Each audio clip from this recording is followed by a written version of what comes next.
అమ్మ ఇవాళ రేపు ప్రతి ఒక్కరూ ఆలోచించేది ఏంటంటే పెళ్లి గురించి ఆలోచించినప్పుడు ఇద్దరు వధువరులు ఇద్దరు కూడా లక్ష్మీనారాయణ స్వరూపుల్లాగా కలకాలం సంతోషంగా ఉండాలి. ఆ కన్య ఎక్కడ దొరుకుతుంది, వరుడు ఎక్కడ దొరుకుతాడు అని చెప్పి వేటలో ఉంటున్నారు తల్లిదండ్రులు. అలాంటి వాళ్ళ కోసం చక్కగా కళ్యాణ ప్రాప్తి కోసం ఒక శ్లోకం ఏదన్నా ఉందా విష్ణు సహస్రనామంలో? తప్పకుండా తెలియజేస్తాను. విష్ణు సహస్రనామంలో 32వ శ్లోకం పఠించడం ద్వారా ఈ వివాహ సంకల్పం నెరవేరుతుంది. ఆ శ్లోకం ఏంటో చెప్తారు.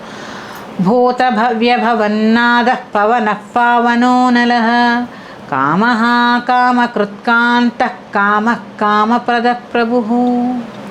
భూత భవ్య భవన్నాథ, 3 కాలములకి నాథుడు. ఆ నాథుడే మనకి నాథుడిని ప్రసాదిస్తాడు స్త్రీలకి, అలాగే అమ్మాయిలకి భార్యని కూడా. ఈ శ్లోకాన్ని సంకల్పం చేసుకోవాలి అనుకుంటే ముందుగా స్నానాది కార్యక్రమాలు ముగించుకొని ఉతికి ఆరవేసినటువంటి శుభ్రమైన వస్త్రాలు ధరించి మొదటిగా విష్ణువుకి పూజ చేసి లక్ష్మీనారాయణకి పూజ చేసి విష్ణు సహస్రనామాన్ని చదువుకొని తర్వాత సంకల్పం చేసుకుని ఈ నామాన్ని రోజుకి 108 సార్లు పారాయణ చేసి చక్కగా ఏదైనా నివేదన చేయడం ద్వారా ఒకటే సమయానికి చెయ్యాలి. ఎందుకంటే మన అభీష్టం నెరవేరాలి అంటే కొంత మనం కష్టపడాలిగా. అందుకని ఒకటే సమయానికి కూర్చుని చేయడం ద్వారా కూడా వివాహం జరుగుతుంది. శీఘ్రంగా వరుడు కానీ వధువు కానీ లభిస్తారు. ఆ శ్లోకం మళ్ళీ చెప్తున్నాను. భూత భవ్య భవన్నాథ పవన పావనో నల కామ కామకృత్కాంత కామ కామప్రద ప్రభు.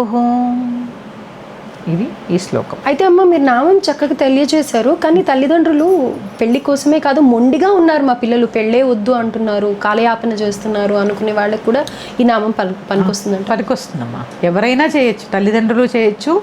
వివాహం ఒక్కటి మాత్రమే తల్లిదండ్రులు కూడా సంకల్పం చేసి చేయొచ్చు. ఎందుకంటే వివాహం అనేది తల్లిదండ్రుల బాధ్యత కదా. అందుకని సంకల్పం చేసి చేసుకోవచ్చు. ఇక ఉద్యోగం వ్యాపారం, మా అబ్బాయికి ఉద్యోగం రావట్లేదండి అంటే మీ అబ్బాయికి ఆకలిస్తే మీ అబ్బాయే తినాలి, ఆ అబ్బాయికి ఉద్యోగం కావాలంటే అబ్బాయే చేసుకోవాలి. కానీ వివాహం మాత్రం అవకాశం ఉంటే వాళ్ళు చేసుకోండి. లేని పక్షంలో ఇప్పుడు మీరు అడిగారు కదా మా పిల్లలు వినట్లేదు అని, పిల్లల గురించి సంకల్పం చేసి మీరు కూడా చదువుకో. అంటే వాళ్ళు మనసు మార్చడానికి కూడా ఇది పనికొస్తుందని అంటారా? వద్దు పెళ్ళి వద్దు అని అనే పిల్లలకు కూడా తప్పకుండా మీరు అసలు సంకల్పం చేసుకోండి వివాహం అని. ఏదైనా నేను ఒకటే చెప్తున్నాను, యద్భావం తద్భవతి. నమ్మకంగా చెప్పాము, పాటించండి, జరుగుతుంది. ఎక్కడో ఇది ఎందుకు చెప్తున్నారు, ఇది అవదేమో అనే సంకల్పం, మీ సంకల్పమే గట్టిగా లేనప్పుడు ఎక్కడ నెరవేరుతుంది? సంకల్ప బలం కూడా చాలా అవసరం. అందుకని సంకల్ప బలంతో నమ్మకంగా చదవండి, తప్పకుండా అవుతుంది. అయితే ఇన్ని రోజులు అనేది ఏమన్నా పారాయణ చెయ్యాలి అని అంటారా? ఏదైనా సిద్ధించాలంటే అమ్మ చెయ్యండి, 41 రోజులు చేయండి సంకల్పం చేసుకుని.